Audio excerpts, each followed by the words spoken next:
Ayan, dahil late na tayo sa trending, hindi ko na ipapakita kung paano to prepare kasi alam ko naman guys, na alam nyo na to. At hirap na ako mag voice over kasi ang bilis-bilis ng mga pangyayari.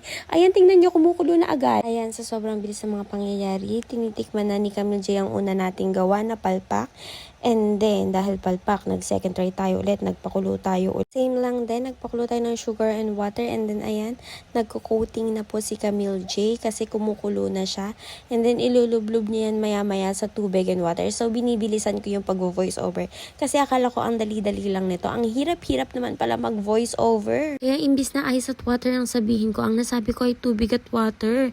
Kasi nga, ang hirap-hirap mag-voice over. Ang dami-dami kong chika. Sobrang daldal ko kasing person.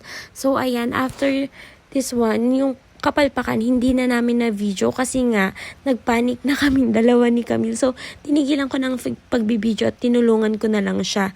Tapos, ayan, ito na nga po yung finished product namin. Tapos, gumawa kami ng video na expectation versus reality at tinamad. Expectation versus reality. Tinamad na. Hindi na ginawa. Anong si Camille J?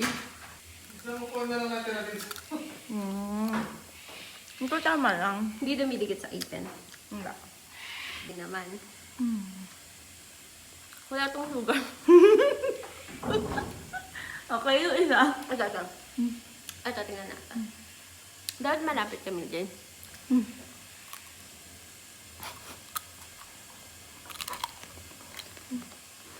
Pwede na. Pwede na talaga pero hindi na uulitin.